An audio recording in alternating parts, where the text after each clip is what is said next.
Boa noite, meus amigos. Boa noite a todos que nos acompanham.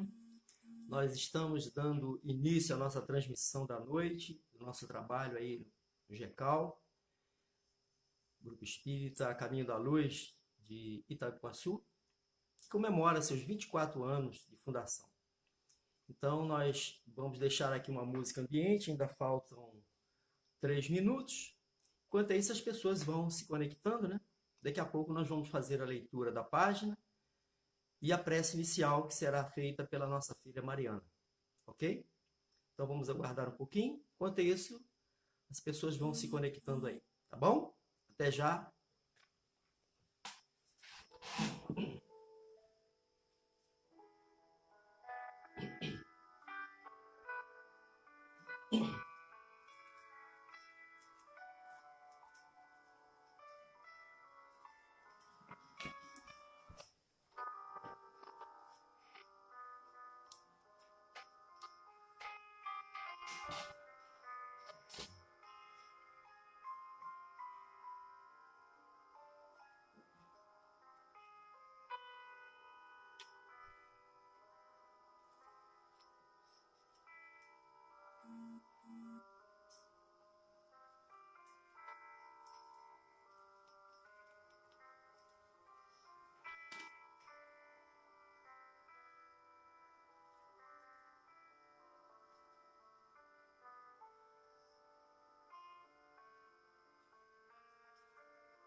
Boa noite.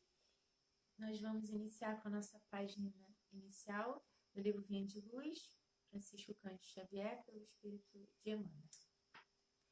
Lição 142, Tribulações. Também nos gloriamos nas tribulações. Paulo, Romanos, capítulo 5, versículo 3. Comentando Paulo de Tarso os favores recebidos do plano superior, com muita propriedade, não se esquecia de acrescentar o seu júbilo nas tribulações. O cristianismo está repleto de ensinamentos sublimes para todos os tempos. Muitos aprendizes não lembram o apóstolo da gentileza, senão o seu encontro divino com o Messias, às portas de Damasco, fixando-lhe a transformação sob o hálito renovador de Jesus. E muitos companheiros se lhe dirigem ao coração, mentalizando-lhe a coroa de espírito redimido e de trabalhador glorificado na casa do Pai Celestial. A palavra do grande operário do Cristo, entretanto, não deixa margem a qualquer dúvida quanto ao preço que lhe custou a redenção. Muita vez reporta-se as dilacerações do caminho, salientando as estações educativas e restauradoras, entre o primeiro clarão da fé e o supremo testemunho. Depois da bênção consoladora que lhe reforma a vida, ei-lo entre açoites, desesperanças e pedradas. Entre a graça de Jesus que lhe fora ao encontro e o esforço que lhe competia efetuar, por reencontrá-lo, são indispensáveis anos pesados de serviço áspero e contínua renunciação. Reparemos em nós mesmos à frente da luz evangélica. Nem todos renascem na terra, com tarefas definidas na autoridade, na eminência social ou no governo do mundo. Mas podemos asseverar que todos os discípulos, em qualquer situação ou circunstância, podem dispor de força, posição e controle de si próprios.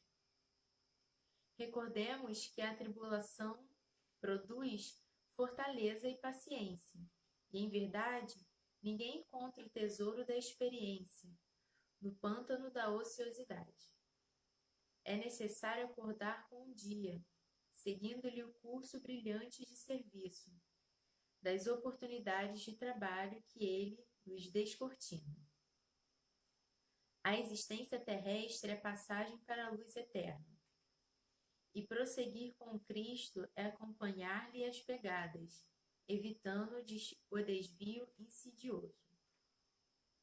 No exame, pois, das considerações paulinas, não olvidemos que se Jesus veio até nós, cabe-nos marchar desassombradamente ao encontro dele, compreendendo que, para isso, o grande serviço de preparação há de ser começado na maravilhosa e desconhecida terra de nós mesmos.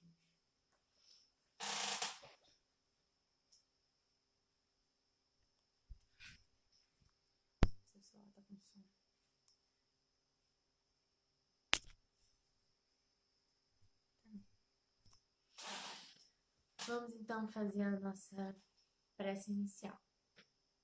Fechar nossos olhos, sintonizando nosso coração e nossa mente com os benfeitores espirituais que estão nesse momento presentes em nossos lares, nos iluminando.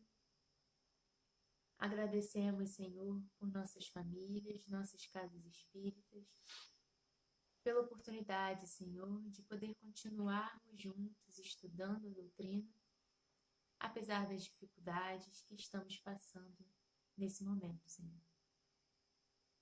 Pedimos para aqueles que, nesse momento, estão sofrendo, tristes, angustiados, que possam receber a luz, o seu amor, o seu consolo, Senhor.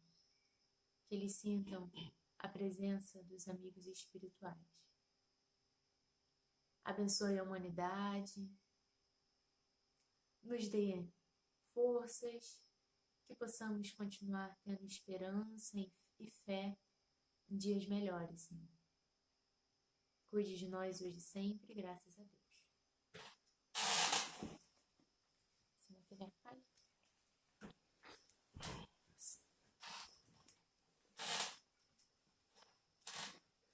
Boa noite, meus amigos, boa noite, meus irmãos, queridos. Um beijo no coração de todos que nos acompanham agora. Nós estamos muito gratos por o convite que a Casa, o GECAL de Itaipuaçu, nos fez, em poder, no momento de festas, de comemorações, pelos 24 anos de fundação desta casa. Nós nos sentimos muito honrados. Desde já, a gente parabeniza a casa, a todos os seus trabalhadores, que falar da Casa Espírita é difícil para nós, pois que a Casa Espírita não se restringe, não se limita tão somente às paredes do prédio. E a casa espírita, para melhor compreendê-la, nós precisamos, antes da sua fundação na Terra, compreender como esse projeto chega até nós. Na época de Jesus, o primeiro núcleo cristão foi erguido na casa de Pedro. Entrou para a história do cristianismo como a casa do caminho, porque ali estrategicamente é onde passavam as pessoas, os viajantes, e é onde os sofredores tinham um melhor acesso. E ali, dentro de um clima de fraternidade, de amor e de caridade, a Casa do Caminho se ergueu, se manteve, e também ali se encontrava os meios, as possibilidades para se ensinar as leis de Deus, fazer repercutir os ensinos de Jesus, tudo que ele deixou, não só falando, mas, sobretudo, vivendo. Então, a gente pode dizer que a casa espírita, hoje, deve funcionar nos moldes, ou buscar inspiração no molde desta casa primeira cristã, da Casa do Caminho. Porque ali, ainda que houvessem posicionamentos entre os seus membros de forma diferente, todos trabalhavam para o mesmo ideal. E a doutrina espírita, a terceira revelação de Deus para a humanidade, em cumprimento a uma promessa que Jesus houvera feito, a qual o evangelista João anotou, veio com uma missão de dar continuidade à revelação da verdade de Deus. Agora, aos nossos dias, em conformidade com os avanços da ciência, com os avanços da nossa maturidade espiritual, ainda que estejamos ainda longe do fim, mas em 2000 anos, ou a época que o Consolador chegou, no meado do século XIX, Jesus entendeu que ali a humanidade, ainda que numa pequena parcela, já reunia condições de receber e dar continuidade a essa revelação. E a casa espírita, ela surge exatamente pelas mãos do codificador Allan Kardec. Allan Kardec institui, o Centro de Pesquisas Espíritas Allan Kardec, a Sociedade de Estudos Espíritas Parisiense, e ali foi que tudo começou. E a casa espírita se tornou essa célula máter do movimento espírita. Só para que a gente tenha uma pequena, mas é uma pequena ideia mesmo. Já fazem alguns anos que eu me afastei das responsabilidades que durante mais de uma década eu tive junto ao Conselho Regional Espírita, e por força dessa representação, nós participamos durante muito tempo de reuniões regulares na nossa Federação Espírita, hoje CERJ.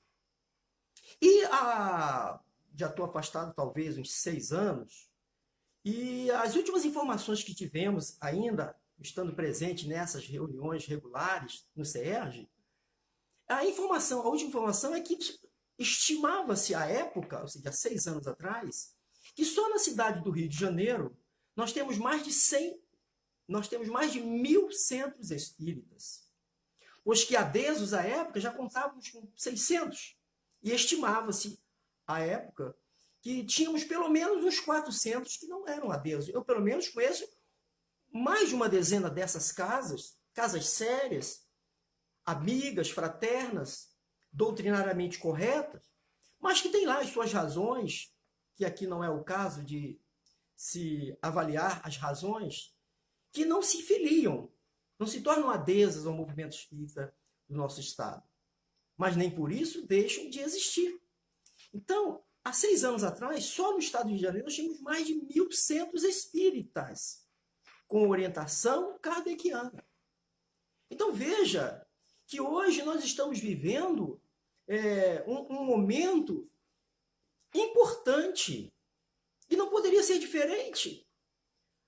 Porque as casas espíritas, elas trazem dentro das suas atribuições ensinar o espiritismo, promover conhecimento espírita, já que, na medida que se conhece, a gente espera que a gente se motive para dar a nossa contribuição, que é ajudar no processo de regeneração da humanidade. Essa é a missão primeira do espiritismo, a começar pela regeneração de nós mesmos.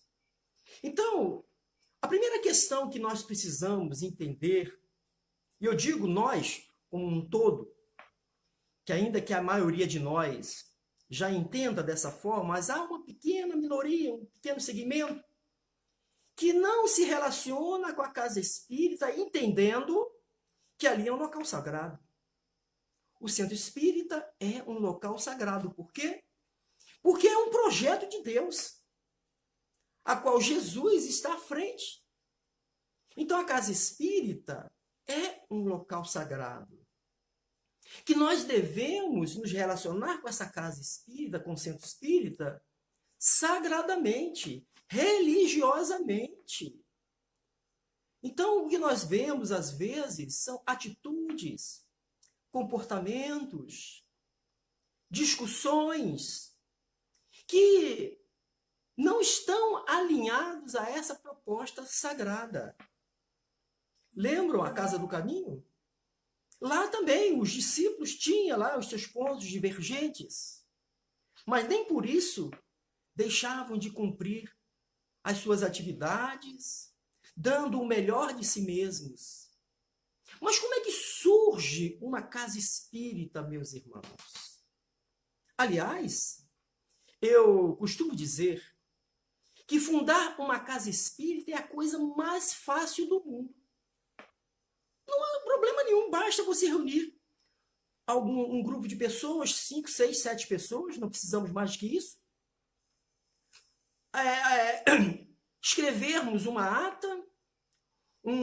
ata de assembleia, um documento básico que vai nortear a instituição, fazemos uma reunião, todos assinam, levamos depois ao cartório, no registro civil, e após registrado, a casa está fundada. Eu mesmo já fundei 2 casas espíritas. Qual é o mérito que eu tenho hoje?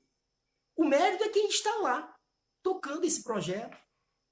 Então, a questão mais desafiadora não é fundar a casa espírita, é mantê-la, é fazer com que ela cumpra com a sua missão doutrinária e social. Então, mas antes de qualquer tomada de decisão da nossa parte, esse projeto já existia. Vemos obras sérias, autores espirituais sérios, médiuns sérios. Não precisamos elencar, quando falamos de seriedade, a quem nós estamos nos referindo, que já nos trouxeram informações como é que esse projeto acontece. Na verdade, é um projeto muito maior, que é um projeto de evolução da humanidade terrena. E tendo Jesus como o grande arquiteto e executor deste projeto. Então, quando nós ainda estávamos desencarnados, nós que assumimos certas responsabilidades junto à casa espírita, não é o acaso. Dizem os espíritos, e esses autores aqui que eu estou me referindo, de que esse projeto da casa espírita surge muito tempo antes.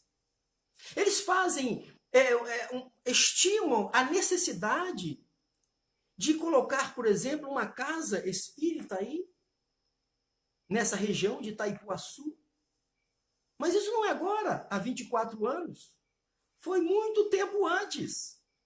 Então, uma equipe espiritual é solicitada para começar a dar curso a esse projeto. O primeiro trabalho dessa equipe espiritual é fazer uma análise de campo. Analisar a demanda espiritual daquela região. Que tipo de situações encontra-se naquela comunidade espiritual e do entorno, onde futuramente se edificará esta sede? Então, feita esta análise, designada a equipe espiritual, que já começa a fazer um trabalho de asepsia, de acolhimento, né? A equipe espiritual que dirige a casa espírita já trabalha muito tempo antes. E depois, a outra fase, depois de superada esta, será aquela que serão feitos os convites. Tem parte de colaboradores da casa espírita que são convidados. Olha, vai ter esse projeto lá. Olha, você pode participar, vai ser bom, você precisa trabalhar. Enquanto que outros, nem convite, é uma imposição. Né? Então, lá, nós ajustamos esse compromisso, ainda na condição de espíritos. E o tempo passa, nós encarnamos, e hoje estamos, nós aqui na Fraternidade João de Deus, em Iguapimirim, os companheiros que nos ouvem, a sua maior parte está aí, em Itaipuaçu, no GECAL, e tantos outros, cada um nos seus núcleos. Não é um acaso. Então, a casa espírita surge, é um trabalho enorme dos espíritos para cumprir este planejamento. Cada casa espírita tem a sua especificidade para cumprir de acordo com a análise que foi feita antes dos espíritos. Né? Nós mesmos tivemos uma experiência de idealizar um tipo de trabalho em nossa casa, já que eu tive a oportunidade de dirigir na condição de presidente durante 16 anos, o Grupo Espírita Maria de Nazaré, em Rio Bonito, e nós ensaiamos uma tarefa lá, uma atividade, que sofremos uma sanção. Olha, pode parar. Não é o objetivo deste momento. Então, nós precisamos estar alinhados a esse objetivo. Nós precisamos estar dispostos a consultar, a dialogar com a equipe espiritual da casa. Não é criar uma dependência, não. Mas sempre que planejamos algo, é de bom tom que nós submetamos essas nossas idealizações à direção espiritual da casa. Porque existem dois tipos de direção. A direção espiritual e a direção dos encarnados. Né? E a direção espiritual, ela vai dando execução a esse planejamento em concordância com a equipe de encarnados. Né? Porque para você pintar uma parede, você precisa de tinta, você precisa de pincel, de rolo, de todos os apetrechos para que você possa pintar a casa. A casa espírita é a mesma coisa. Ela começa inicialmente com uma dimensão, com uma proposta que os encarnados tenham condições de iniciar, mas depois isso vai ampliando na medida direta da capacitação da equipe de encarnados. Essa avaliação, segundo temos informações, ela é feita periodicamente. De tantos e tantos anos é feita uma avaliação de como é que anda a casa espírita. Nós tivemos a oportunidade de ouvir um João Ascenso, eu não sei se algum companheiro conhece ele é um neurocientista e faz conferências pela Europa, Estados Unidos, e ele esteve por 2 vezes, a convite nosso, fazendo seminários lá no Maria de Nazaré, em Rio Bonito. E numa dessas oportunidades, ele afirmou que teve informações de companheiros do plano espiritual, que essa avaliação se daria de 10 em 10 anos. A cada 10 anos, reúne-se a direção espiritual da casa e eles fazem uma análise de como estão os trabalhos, como está sendo a produção, como essas metas que foram estabelecidas lá atrás estão sendo alcançadas ou não. Ou até mesmo uma mudança de rumo. Então, nós precisamos trabalhar em consonância com eles. Então, a casa espírita, nós podemos definir a casa espírita como sendo um núcleo de estudo, de fraternidade, de oração, de trabalho, com base no Evangelho de Jesus, à luz da doutrina espírita. O centro espírita, ainda que tenha essa aparência de simplicidade, é um núcleo de alta complexidade. Porque a maior parte da dimensão da casa espírita e das atividades que lá são realizadas não faz parte do mundo material. Nós temos informações, não só pelas obras, mas também testemunhos de médiuns, companheiros que são dignos,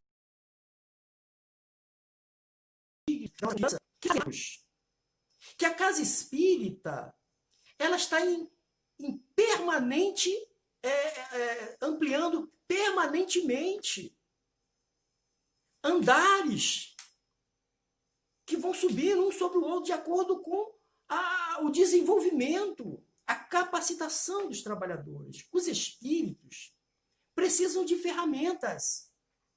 Nós, os trabalhadores, precisamos ser essas ferramentas em condições para que os espíritos possam laborar. Então não é o meu trabalho, não é o seu trabalho que me ouve. É o trabalho de todos que se somam. E nós precisamos ver a casa espírita dessa forma.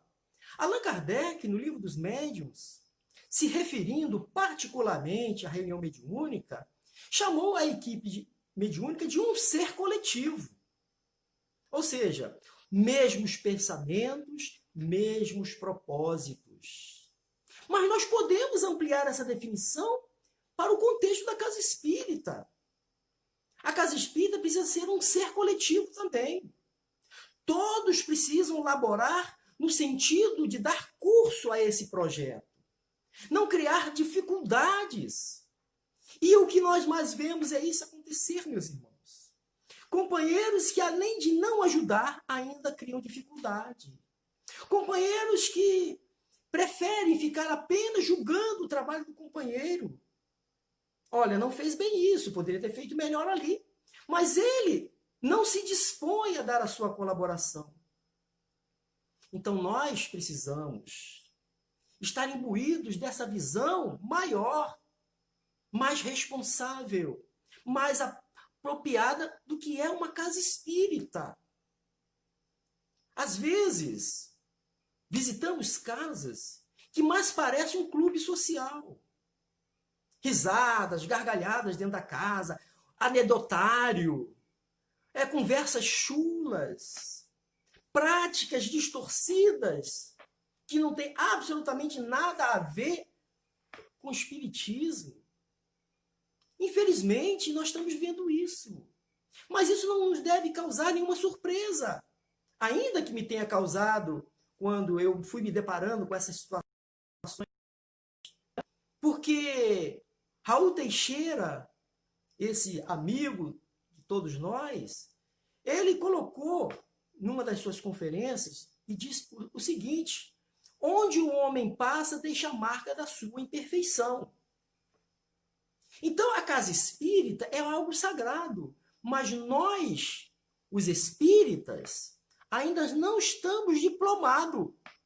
Estamos em curso para ser cristão, mas estamos ainda com muita dificuldade. Então, nós levamos essas imperfeições todas para dentro da casa espírita e passamos a criar dificuldades com os nossos personalismos, com o nosso individualismo, com as nossas queixas, né, recorrentes, né, com as nossas predileções. Então, nós estamos falando, de um modo geral, que todos nós somos responsáveis, ou pelo menos deveríamos ser responsáveis pela qualidade da casa espírita que nós frequentamos. Porque é muito comum, em conversas paralelas de corredores, ou até mesmo fora da casa espírita, você ouvir de um companheiro aqui, de um companheiro ali, que aquela casa não está legal, Ah, tem muitos problemas. Mas o que nós temos feito para ajudar na contenção desses problemas? Suavizando esses problemas, dando a nossa contribuição efetiva para que essa casa, de fato, possa se tornar um local de paz, de acolhimento, de fraternidade. Ali é um local onde Jesus deve estar presente. Mas o próprio livro dos Médiuns fala da influência do meio. Que onde há balbúrdia, onde falta seriedade, onde falta responsabilidade e compromisso, os bons espíritos têm mais o que fazer. Então nós temos que saber disso. É por isso que precisamos estudar a doutrina espírita. Não é? Para que a gente possa, sabedor dessas relações, que são, de fato vai dar a qualidade ou a falta dessa qualidade, que nós estamos deixando ou contribuindo para que isso não ocorra.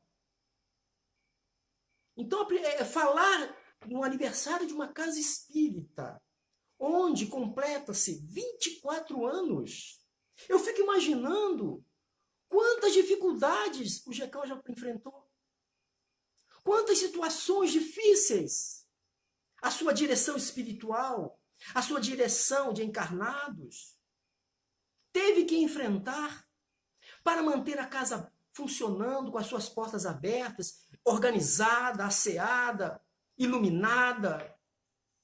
Muitos de nós, companheiros, essa é a nossa realidade ainda. Somos apenas usufrutuários da casa espírita.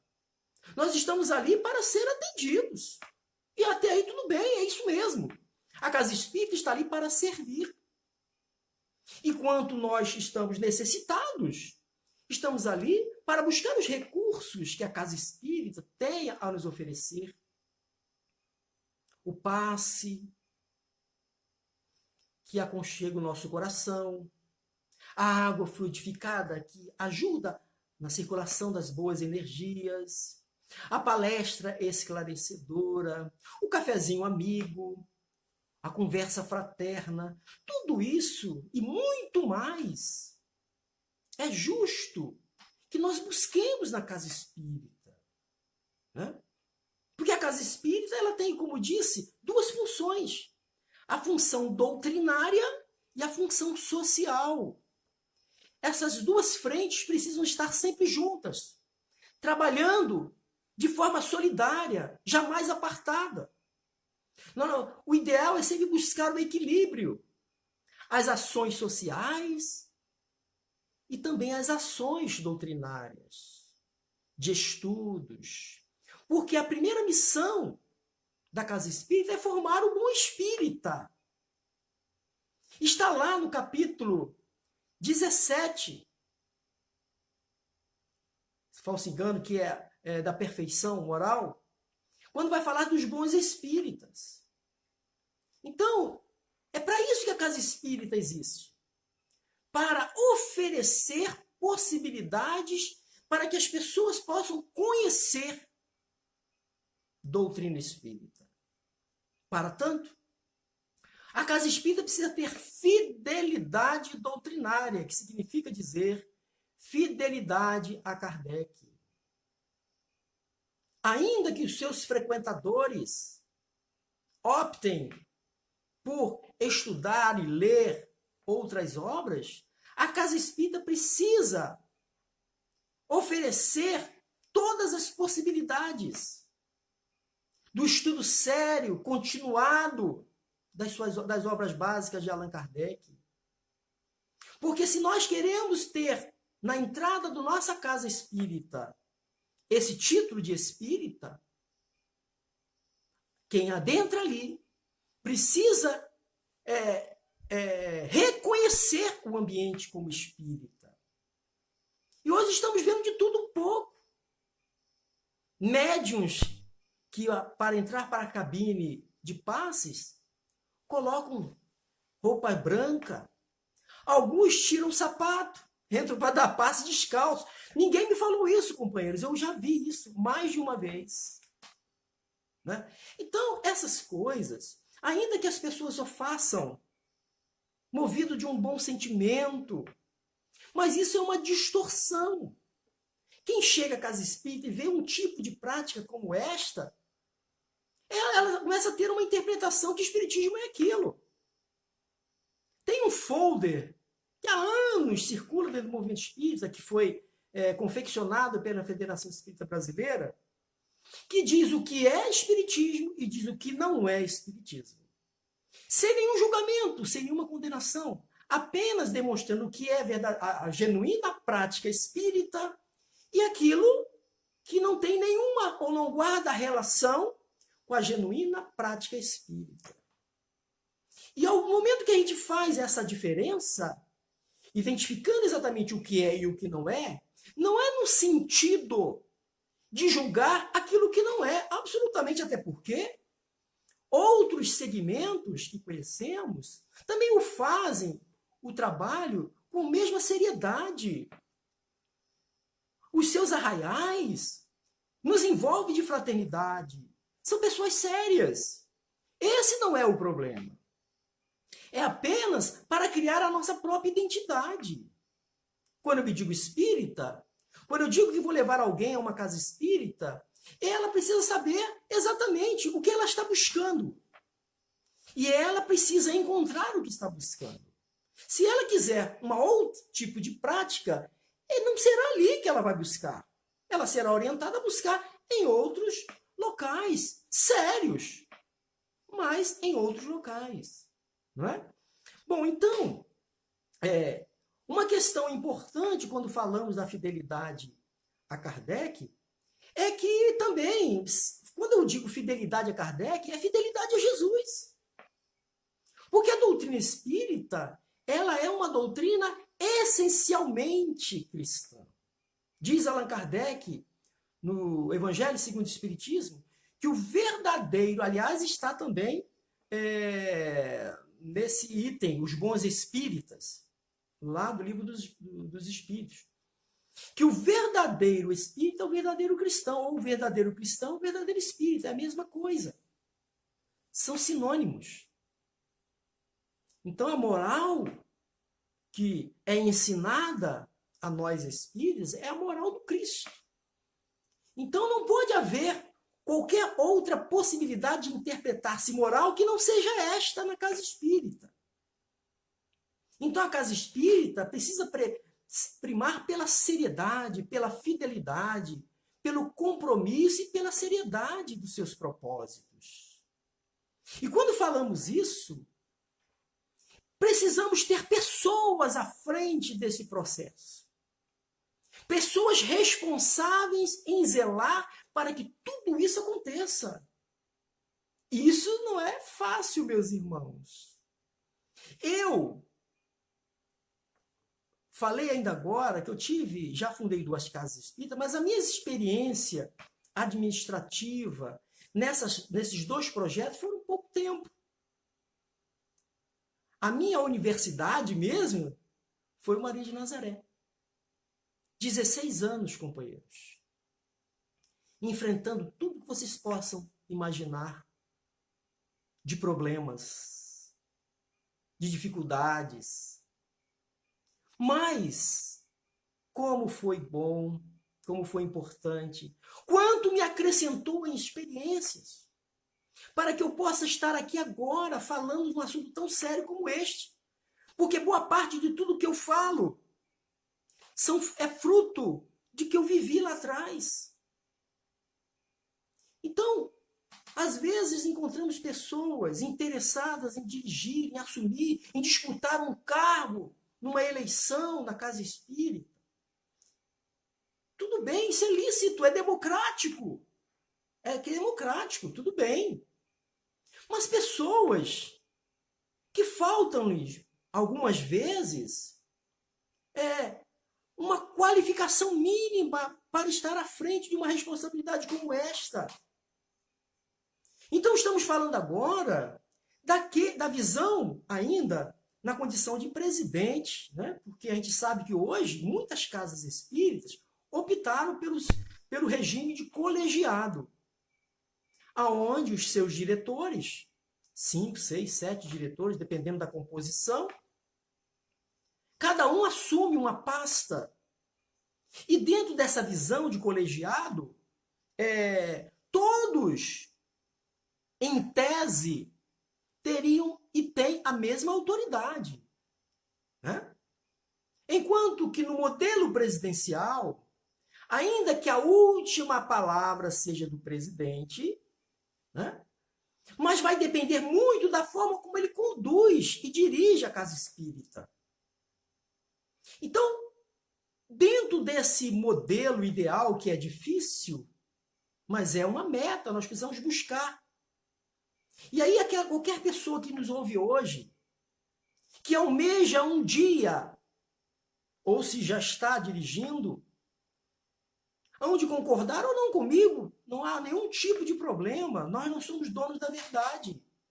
Né? Apenas nós estamos aqui trazendo uma contribuição, que boa parte dessa contribuição estão assentadas, distribuídas nas obras sérias da doutrina espírita.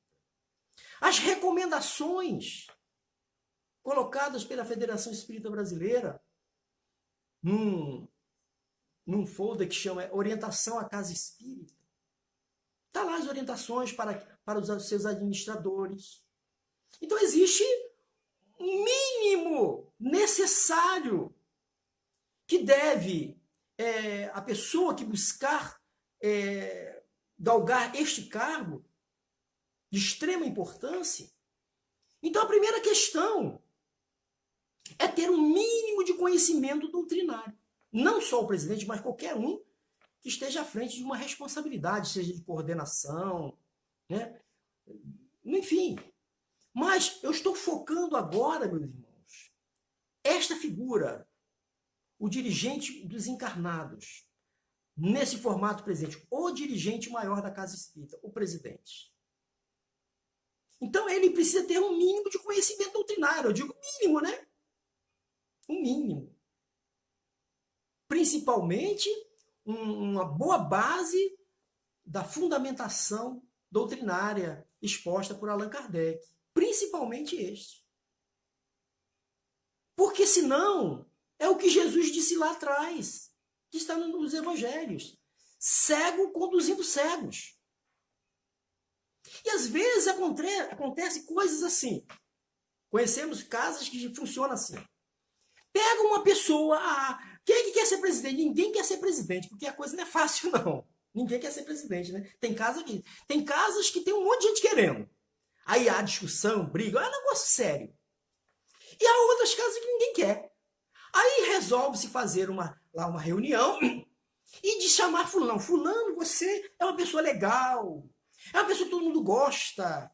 Você vai ser o presidente. Mas eu não conheço doutrina. Não, mas nós vamos te ajudar. Aí ele vira uma marionete. Então, olha só. Primeira questão. Para quem está à frente de qualquer responsabilidade, ele deve reunir algumas características. Tá? Além de ter conhecimento da doutrina espírita, ele tem que ter espírito de liderança. E uma liderança natural. Que as pessoas o reconheçam. Não aquela liderança impositiva. E que esta liderança natural, reconhecida pelos membros da Casa Espírita, aliás, graças a Deus, no Maria de Nazaré, nunca houve eleição que houvesse mais de um candidato. Nós conversávamos, reuníamos, e eu fiquei durante 4 gestões. E quando saímos, o nosso vice assumiu, foi exatamente a mesma coisa, com o seu Itamar Parami, que foi o fundador da casa, foi exatamente isso. Reunimos, houve um consenso, e todos concordaram, e nós fizemos apenas a formalidade da ata da eleição para constar e atender às necessidades da legislação. Mas não houve disputa de candidato. Mas há situações que acontecem. Então, essa liderança, ele deve ter algumas características, como eu disse. A característica do diálogo. Ser democrata é chover no molhado, né? Não se pode pensar hoje alguém que queira dirigir uma casa espírita que não seja um democrata, que não esteja disposto a ouvir os seus pares. Por isso que eu digo que quem faz a casa espírita não é o regime ser presidencialista ou colegiado, mas sim as pessoas que lá estão. Porque eu estou aqui publicamente falando da minha experiência. Alguns companheiros que conhecem Maria de Nazaré podem, e que frequentam, que foram colaboradores da casa há nosso tempo, podem estar agora nos ouvindo, sabem que eu tinha as minhas propostas, mas eu ouvi os companheiros. Não só a direção da casa, mas aquelas pessoas que eu sabia que tinham um certo envolvimento com a casa, que eram pessoas sérias. Nós ouvimos essas pessoas. Agora, exercer uma direção sem preferências, companheiros. Lembram um ser coletivo? Ainda que a gente tenha as nossas simpatias, não podemos negar. Está lá na obra espírita, no livro dos Espíritos. Simpatias e antipatias entre os espíritos. E às vezes, claro, nós temos um pendor maior com fulano, com Beltrano, mas nós não podemos demonstrar essas preferências. Pergunte para uma mãe que tenha 4, 5, 6 filhos. Pergunta se ela gosta mais de um filho do que do outro. Ela vai morrer negando. Mas a gente sabe que ela tem as suas preferências. É da simpatia dos espíritos. A gente sabe que no núcleo familiar reencarnam-se espíritos afins, amigos, companheiros, enquanto outros não. Às vezes, entre aspas, são verdadeiros ETs daquele núcleo familiar. Espíritos que são levados a esse núcleo familiar para serem cuidados, orientados. Então, esses teremos mais dificuldade. Na casa espírita, a mesma coisa. Agora, a gente não pode ter preferência para esse tudo, para aquele, a lei. Não. Para os amigos, a exceção. Para os demais, a regra. Isso vai criando um certo desconforto nas relações. Meus irmãos, estamos falando de uma coisa muito séria. O maior problema que eu enfrentei nesses 16 anos foram as relações humanas na casa espírita. Os conflitos, os melindres, os queixumes, as querelas. Isso acontece em toda casa espírita. Imaginava eu que isso acontecia no Maria de Nazaré. Mas depois, conversa com um, conversa com o outro, visita aqui, visita ali. Só muda o endereço, os problemas são os mesmos. Então, esse é o maior problema. O líder, o gestor, ele precisa coordenar todos esses processos relacionados à casa espírita. Atender a todas as necessidades que surjam. E a maior autoridade de quem dirige uma casa espírita, de quem está à frente de qualquer responsabilidade, é o exemplo. Porque Jesus é o guia e modelo, filho. Então, eu tenho que me espelhar em Jesus. Jesus, ele ensinava, mas vivia o que ele ensinou. Eu sou de uma época que o nosso pai dizia assim: faça o que eu mando, não faça o que eu faço. Porque ele fazia um monte de bobagem, entendeu? E queria que os filhos, à base do couro, fizessem segundo as regras que ele impunha. Isso não funciona, companheiros. A casa espírita é essa mini sociedade que precisa de um gestor que em momentos precisará dizer não, precisará dizer sim, porque falar sim é a coisa mais fácil do mundo. Porque às vezes nós dizemos sim, deixamos as coisas acontecer para não criar problema. Não, senhor. O não, muitas das vezes, educa mais do que o sim. Nós, e aí estou falando por mim, pequei muito, companheiro, estando à frente da casa espírita. Muitas vezes. Por excesso. Nunca por omissão. Por excesso, uma dezena de vezes. Precisei ser contido, particularmente pela mentora espiritual encarnada, minha esposa. Né? Quando voltávamos no carro, ela já vinha dando puxão de orelha. Olha, você se excedeu aqui, não precisava ter falado assim. Eu reconheço que algumas vezes eu era acometido desses arroubos, dessa intempestividade própria do nosso espírito. Mas imediatamente reconhecia de que era precisar baixar o tom. Então agora os enfrentamentos precisam ser feitos. Às vezes nós queremos fazer aquela vida, né, de mercador. A gente sabe do que está acontecendo, mas a gente não quer se desgastar. Então, nós precisamos enfrentar. E quem não tiver condições de enfrentar essas situações, meus irmãos, ele está na posição errada. Ele está na posição errada. Então, além do compromisso doutrinário que este líder precisa estar empenhado, estar atento, aliás, preocupado de forma exacerbada dessa situação doutrinária na Casa Espírita que dirigi. Durante os 16 anos que fui presidente, eu também assumi a posição de diretor doutrinário da casa. Não que não tivesse outros companheiros em condições de fazê-lo, mas, por excesso de zelo, eu não abri mão dessa tarefa. Agora, diretor doutrinário, ele não é tipo um censor, não. Fazer censura aqui, ali, não, mas ele precisa estar atento. A que tipo de obra está exposta em nossas livrarias? Que tipo de obra estão em nossas estantes de biblioteca para empréstimos? Eu vejo de tudo que vocês possam imaginar em biblioteca e livraria de casa espírita. Obras que a gente sabe que realmente deixam muito a desejar. Autores que não têm nenhum compromisso doutrinário. A mais das vezes contestam o próprio Kardec, estão lá nas livrarias espíritas para serem vendidos e são comprados. Então aquela pessoa que se relaciona perifericamente com a doutrina espírita, pelo fato de não aprofundar-se em conhecimento, ele acha que aquilo tudo ali é espiritismo.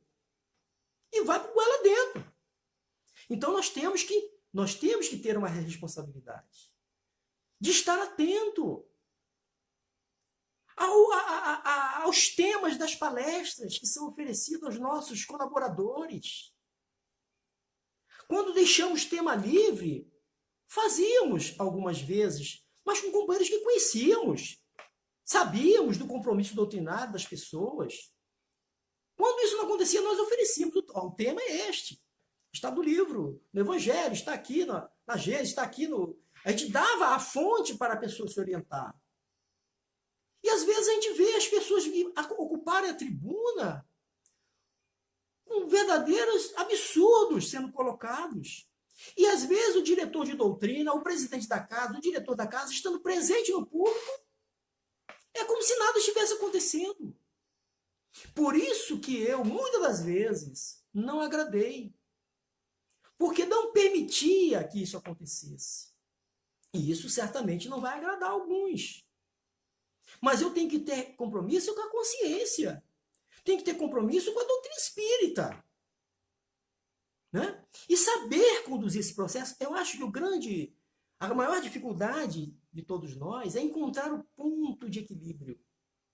Em enfrentar isso de forma serena, harmoniosa, fraterna, amiga. E bater o martelo, meu amigo. Eu te amo de paixão, mas aqui não dá para isso ser feito aqui. Não dá. Né? Então, além disso, evitar a omissão. Conduzir esta relação dentro desse aspecto que nós estamos convivendo na sociedade, que é a diversidade. Nós temos que ter a habilidade de receber a todos, primeiro, de igual forma. Não estender tapete vermelho para um e usar de indiferença com o outro. Não dá. Nós temos que atender a todos exatamente igual. Então, e as diversidades hoje que nós vemos, e aí, porque esse vídeo que nós estamos fazendo aqui, depois ele fica na internet, né, companheiros? Eles ficam replicando, nós compartilhamos. E eu não poderia me furtar em tocar esse aspecto de falar dos nossos companheiros homossexuais que estão chegando às nossas casas espíritas após terem visitado outros segmentos religiosos e terem sido maltratados, desrespeitados, despercebidos, chegam à nossa casa. São pessoas com um valor inestimável, companheiros. Uma coisa não tem nada a ver com outra. Só para que vocês tenham uma ideia, eu fui questionado pelo fato de dar a oportunidade para uma companheira nossa ser passista em nossa casa. Porque ela reunia todas as condições. Era frequentadora assídua, era responsável, participava dos estudos, fez o curso de passe, ela cumpria todos os requisitos. O que a opção sexual de alguém pode intervir na qualidade da sua tarefa? Porque também seria o caso se avaliar também o hétero promíscuo, que não era o caso dessa companheira, pessoa séria, casada com a sua companheira, que frequentava a nossa casa também, pessoa boníssima. Então nós temos que estar preparados para receber a todos. Entendeu? E este segmento, nós temos visto alguns problemas acontecerem. Então fiquemos atentos. São pessoas boníssimas, sérias, maravilhosas, com um coração enorme a oferecer para a casa espírita. Então, companheiros, faltam uns poucos minutos. Quem está à frente ainda, o núcleo diretor da casa, tem que ser exemplo de esforço moral, meus irmãos. Na verdade, é um convite que Allan Kardec faz a todo verdadeiro espírita. Pois que é assim que ele denomina, dá essa definição, lá neste mesmo item, os bons espíritas, no livro lá no Evangelho segundo o Espiritismo. Sede perfeitos. Reconhece o verdadeiro espírita pela sua transformação moral e pelos esforços que faz em domar suas más inclinações. Isso é para todos que se considera verdadeiro. Porque se Allan Kardec colocou verdadeiro, é que há possibilidade de existir aquele que não seja, que não se enquadre nesse esforço moral. E quem está à frente de uma direção, de uma instituição sagrada, precisa ser exemplo de esforço moral. Aí nós íamos precisar de pelo menos mais uma hora para falar daqueles que bebem, daqueles que fumam, daqueles que falam palavrões, daqueles que fazem intrigas. Nós temos que ser exemplo de esforço. Eu não estou falando que nós tenhamos que ser iluminados, não. Mas precisamos estar fazendo esforço. Isso, lembra Paulo? Tudo me é lícito, mas nem tudo mais me convém. Quando eu assumo livremente, ou por convite ou por oferecimento, a uma posição como esta, de liderança, de espelho da casa, eu preciso estar ciente que vai requerer de nós um esforço a mais. E não dá para justificar porque somos imperfeitos. Se você ainda não é capaz, meu irmão, de fazer esse esforço, você não há nenhuma necessidade de assumir uma função como esta. Você pode estar contribuindo com a casa em outros setores. E mais, ainda para encerrar, só esse aspecto do esforço moral, nós poderíamos fazer uma outra palestra. E o líder, ou os líderes, pode ter mais que um. Que bom se uma casa tiver mais que um, convivendo em harmonia, porque quando há disputa de liderança, é problema. As lideranças precisam se harmonizar em torno de um projeto. Né? E ser capaz de harmonizar todos os setores da casa espírita. Para encerrar, eu vou falar sobre esse tema rapidamente. Sabe por quê? Conheço casa que tem, com todo respeito, porque são pessoas maravilhosas, companheiros. E eu falo em todos os dias de reuniões públicas nesta casa, que são grupos. Tem o grupo da segunda, o grupo da quarta e o grupo da sexta. Grupos que, a mais das vezes, não se interrelacionam. Conheço mais de uma casa, pelo menos umas 4 que funcionam neste modelo, e que parece, e não estou dizendo de todas, que às vezes há uma certa concorrência entre esses grupos, de levar o melhor palestrante naquele dia, né? De oferecer o melhor lanche para os seus frequentadores daquele dia. São grupos. Então, a liderança maior da casa espírita, a sua direção, tem que unificar esses setores. Né? Então, os setores precisam ter essa inter-relação.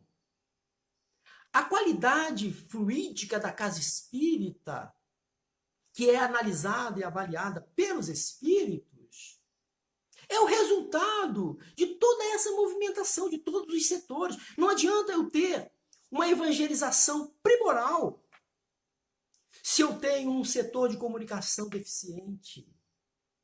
Porque é o todo. Então não é o meu trabalho, é o nosso trabalho, volto a dizer. Então, companheiros, o tempo é chegado. Nós teríamos muito ainda a dizer sobre todos esses comprometimentos, responsabilidades que estão associadas, particularmente, a quem está à frente, a quem está administrando a casa espírita. Mas que esse entendimento possa se espalhar por todos. Todos somos corresponsáveis. Paremos de apontar o dedo e vamos nos oferecer em colaboração. Porque a casa espírita é uma bendita casa em nossas vidas. A casa espírita é o oásis nesse deserto de aflições, meus irmãos. Então vamos ajudar, não só a manter a casa espírita financeiramente importante, necessário, mas, sobretudo, ajudar a manter a casa espírita nos seus padrões de fraternidade, de sentimento, de vivência de amor. É isso que a casa espírita deve espelhar para a sociedade, um núcleo de amor. Meus amigos, nós agradecemos profundamente a todos que estão aqui agora nos acompanhando, a todos os possíveis comentários que estão sendo feitos. Nós vamos ter o cuidado de responder a todos que nos fizeram alguma colocação. E quero desejar muita paz, muito trabalho, e que esta casa seja envolvida por Jesus, pelos bons espíritos. Então, meus irmãos, só nos resta neste momento fazer a prece de encerramento e agradecer pelos 24 anos do GECAL Itaipuaçu, a qual convido a todos que neste momento nos acompanhem. Divino amigo Jesus, companheiro de todas as horas, benfeitores espirituais que nos assistem, que mantém as atividades da casa espírita. Particularmente hoje, Senhor, amigos e benfeitores, pedimos por esta instituição, que completa 24 anos, Senhor, de labor no bem, de fraternidade, de companheirismo. Envolve todos os seus trabalhadores, Senhor, dos 2 planos. Fortaleça a equipe espiritual. Que eles possam, Senhor, ter muita paciência conosco.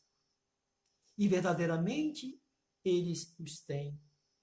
Abençoe e fortaleça as relações humanas dessa casa espírita, Senhor. E que possa promover nessas relações o entendimento, o diálogo amigo e esclarecedor. E assim, possamos agradecer a Deus por este núcleo espiritista, bem como por todos os demais que laboram no sentido da edificação do reino de Deus na terra. Muita paz. Muito obrigado a todos. Até uma próxima. Olha, no finalzinho deu um probleminha aqui, mas eu acho que cheguei a fazer a prece final. Muito obrigado. Um beijo a todos. Fiquem com Deus, meus irmãos.